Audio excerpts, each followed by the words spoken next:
Eran las 8:15 de la mañana, un lunes común. Los tranvías estaban llenos. Los niños iban a la escuela.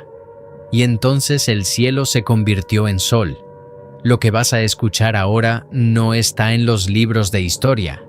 Está en las fotografías de un hombre que casi no pudo presionar el botón, que lloró detrás de la cámara mientras el visor se empañaba, que estuvo 20 minutos paralizado por lo que veía, antes de registrar cualquier cosa.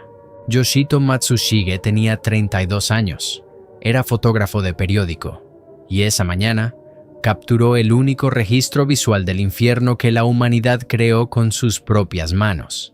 Hiroshima, 6 de agosto de 1945. 350.000 personas se despertaron ese día sin saber que era el último día normal de sus vidas.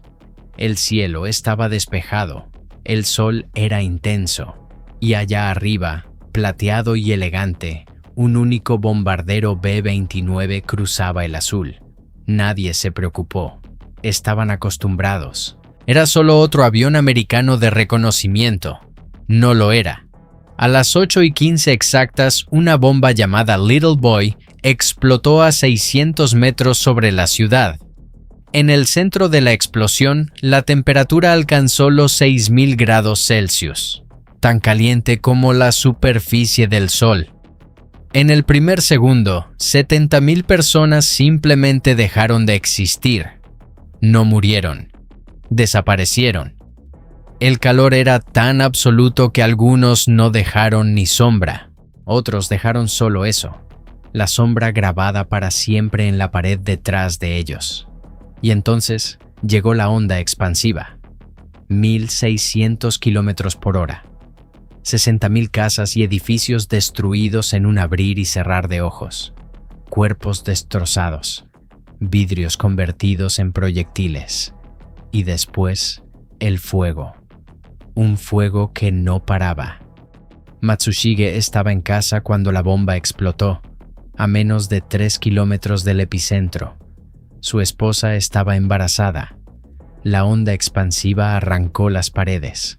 Salió de los escombros, tomó la cámara, se puso el uniforme militar y salió a la calle.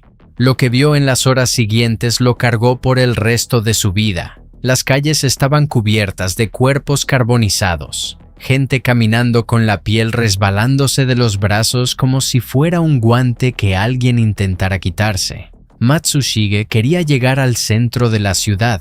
Era imposible. El fuego bloqueaba todo. Entonces siguió hacia el puente Miyuki, y allí se detuvo. Durante 20 minutos estuvo parado con la cámara en la mano sin poder fotografiar nada. La escena era demasiado horrible, demasiado humana. Lloró. El visor de la cámara se empañó con las lágrimas, pero entonces pensó en las miradas de las personas a su alrededor. Todos lo miraban, como si quisieran que él le contara al mundo entero lo que les estaba pasando. Tomó 2 fotos, solo 2. Y esas 2 fotografías se convirtieron en el único registro visual de las primeras horas tras la explosión de la primera bomba atómica usada contra seres humanos en la historia de la humanidad. En las fotos, niños, adolescentes con uniformes escolares hechos jirones, una niña de 13 años llamada Mitsuko Kouchi, con un pañuelo que le había regalado su prima, sangrando, de pie. Aturdida. Un joven de 20 años llamado Tsunao Tsuboi, con el rostro quemado, la espalda sangrando, sin documentos de identificación, convencido de que iba a morir allí. Tomó una piedra y grabó en el puente un mensaje. Tsuboi muere aquí.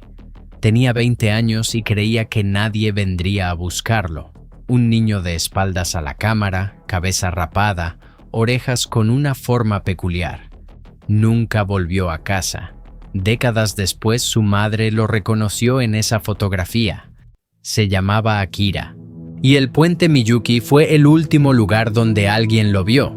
Lo que las fotos muestran, y lo que tardó décadas en revelarse, es que esas personas no estaban simplemente heridas.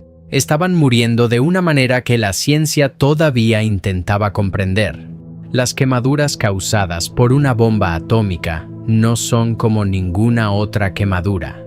La radiación penetra la piel, calienta desde adentro hacia afuera, forma ampollas enormes que revientan y exponen la carne viva directamente al aire. El dolor, según los médicos que estudiaron los casos, sería el peor que un ser humano puede experimentar. Y había algo más. 4 días después de la explosión, una enfermedad extraña comenzó a extenderse por la ciudad destruida. Vómitos, sangrado espontáneo, caída del cabello, necrosis de la carne. La población la llamaba la peste de Hiroshima. El mundo la llamaría radiación. Cuando los científicos americanos llegaron a Japón en septiembre de 1945, confiscaron todo. Todas las fotografías, todos los registros médicos, todas las muestras recolectadas por los médicos japoneses desde el 6 de agosto. Clasificaron todo como ultrasecreto.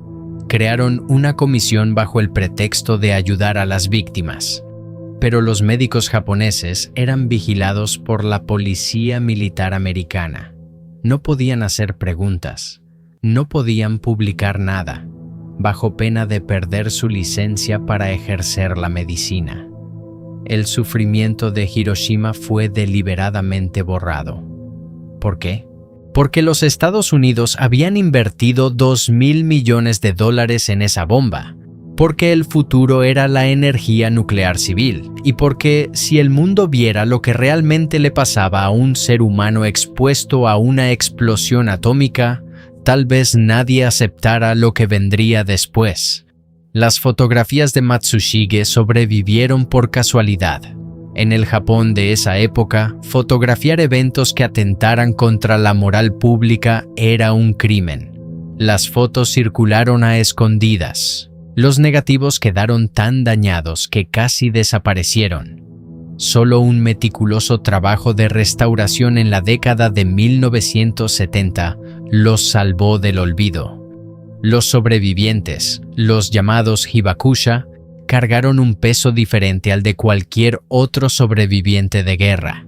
En el Japón de la posguerra, la gente les tenía miedo. Decían que las mujeres darían a luz monstruos, que los hombres eran todos infértiles. Muchos ocultaron lo que vivieron durante décadas, no por vergüenza de lo que sufrieron, por miedo a lo que la sociedad haría con sus hijos y nietos si lo supiera.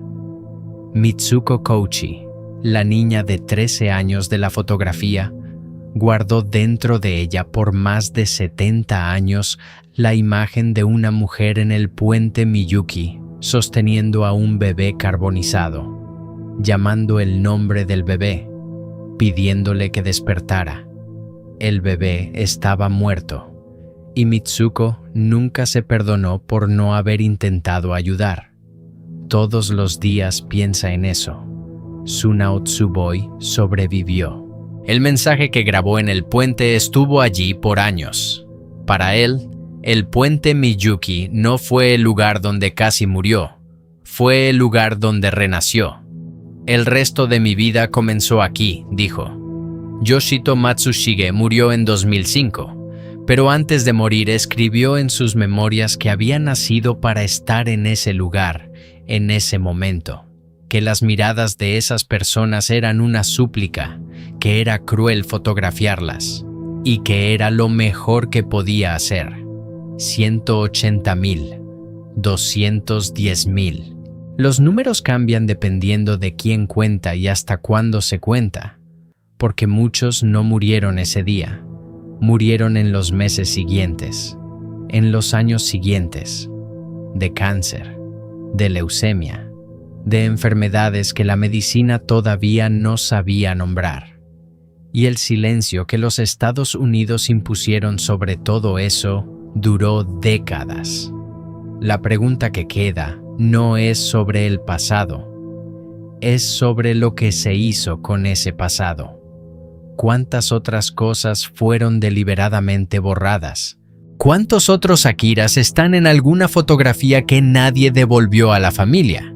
¿Cuántas madres reconocieron a su hijo en un archivo secreto que nunca fue abierto? Cada 6 de agosto, a las 8:15 de la mañana, una campana suena por las calles de Hiroshima. La ciudad entera se detiene, en silencio, porque algunas historias no piden respuesta, piden que te detengas y recuerdes.